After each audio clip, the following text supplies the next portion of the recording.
Hello, my friends. How are you today? Happy Monday, the 3rd of May, 2021. Aaron here bringing your daily horoscope. We've got this great Saturn square the sun happening today.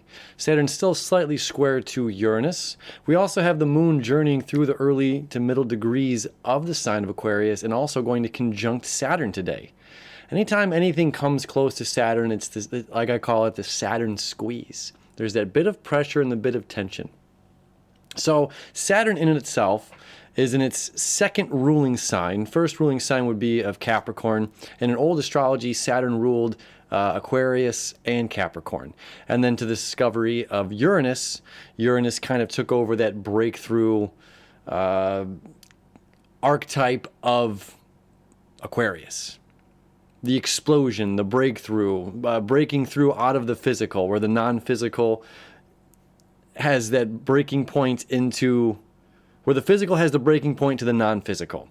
The volcano erupting, the earthquake, the balloon popping, the crash of the wave, right? So like Saturn would be the structure of the wave, although we're talking about an earth sign. But so it's about structure, it's about order. When we look at Saturn, we say, you know, this room is big, this is bigger, this is the biggest, ST, Saturnian words. This is large, this is the largest. This, you can fit a lot in here, you can fit more in here, but this fits the most. Structure, stern, you know, all these like ST words are very Saturnian words. So, you know, take a moment and kind of process some of that concept. Now, in the sign of Aquarius, again, is about that breakthrough. So not only like this stern, strict, structured, and largest capacity of something, right? You can fit so much on this desk before it reaches its maximum weight, and then Uranus takes over and the desk breaks. So that's how these two planets kind of work with one another. So Saturn being in the sign of Aquarius, which deals with technology, deals with the digital age, the digital revolution. Aquarius is about knowing. So it's in a certain sense, this is us taking the step toward knowing, taking the authoritative approach in our own individual lives as we govern ourselves individually. Sure, there's the government outside of self, but there's also how we govern ourselves. And we are our own sense of authority. We have Saturn in this place of knowing, of looking at the future, looking at the community at large, the community's needs, us stepping into our power as an individual within the community, us putting on the director's cap and doing what's right and necessary to be done. Kind of taking the Jon Snow approach. I don't know if you're a Game of Thrones fan. So our emotional moon here is going to conjunct Saturn. Our emotional needs, emotional stability, the flowing water. And Saturn is certainly the chalice that can harness the emotional moon. And this puts a bit of pressure on ourselves come this Monday, as there can be some sort of authority from the outside that might be infringing on our personal emotions in one way or another. There can be somebody else who they have their own potentially manipulative emotional power struggles that can be dealing with you, can be dealing with the community, can be dealing with other people. So that's, you know, this is part of our square as well. We want balance here in our lives. We want stability.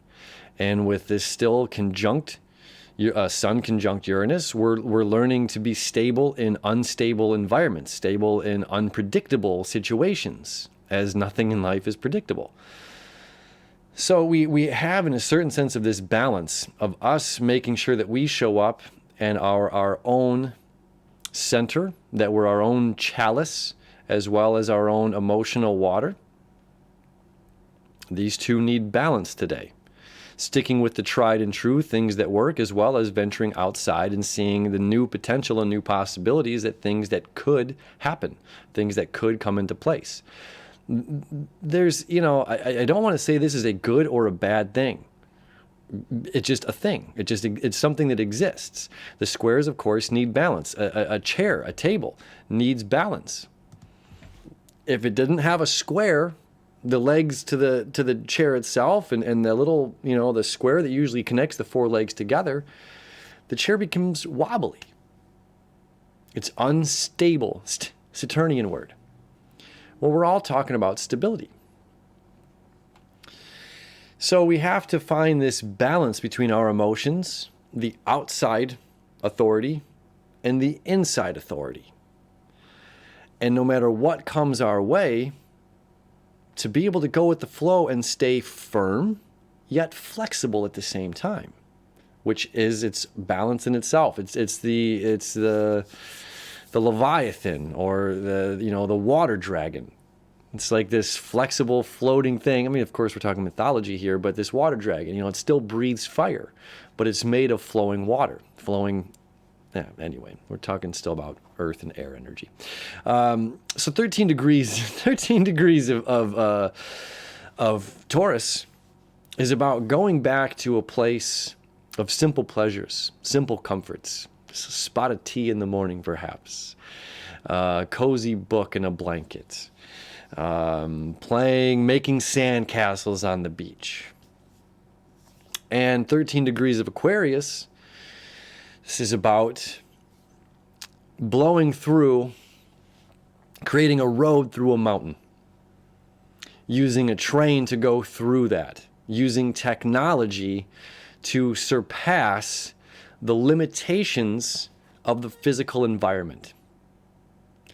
So the balance that we have going on is simple pleasures and finding ways to maneuver around the obstacles in our path with a greater sense of ease. And coming back to that bit of, if there is a power struggle, which could be happening with this moon conjunct Saturn, moon square sun, Saturn square sun, remembering no matter what somebody else's emotional needs or ways of manipulating, if we do come across something like that this particular day, which is, to each their own, wherever they're at, to remind ourselves to be as grounded as we can and find a way to maneuver around that outside manipulation with a sense of ease. So if they're coming at us with this mountain-like energy, we are the train in the tunnel that goes through the mountain.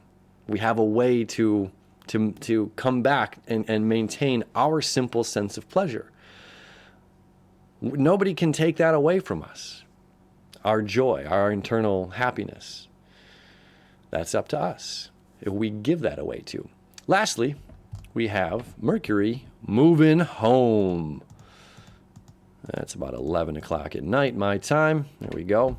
Mercury moves 0 degrees of Gemini. This is making us rethink, joining up here with the North Node. I might add as well, North Node still semi-sextile to the Sun and still trine to Saturn during this, which amplifies this energy of seeking our own truth and seeking alternate ways of doing something. There's always multiple ways to do the same thing. And that's what the North Node is reminding us here. And to release this kind of old, as Saturn is still creating the sextile to healing Chiron and Aries, healing ourselves and letting go and releasing old philosophies, old ideas, old ways of doing things. So this square kind of balances that out and says, look, there's a new way to do this. We've been climbing the mountain the whole time with an oxen, and we just needed a stick of dynamite and some train tracks and some technology here to maneuver through this. So now Mercury moving home into Gemini. This is a very happy place. Venus home in the sign of Taurus, Mercury home in the sign of Gemini, Neptune home in the sign of Pisces. So there's this beautiful sense of coming home energy and this free thinking kind of energy. Mercury home in Gemini is very light. It's very fast information. It's like a call center and the phones are ringing off the hook, or I don't even know, just a ton of information coming at us almost seemingly all at once. And as well with the grounded earth energy, we stay grounded no matter what information's coming at us to be able to decipher what we need to pick up on and what information is best for us on our particular journeys. And that's what this trine is all about as well. All the information coming in and sorting all of this information out, leaving what doesn't work, what doesn't stick with us, and making sure the information that we're taking is going to help carve and path our way for a positive, bright, and joyful future self. My friends, that is our 3rd of May. Have a beautiful Monday. As always, thank you for hanging out with me. I love you. I wish you enough. We'll see you tomorrow.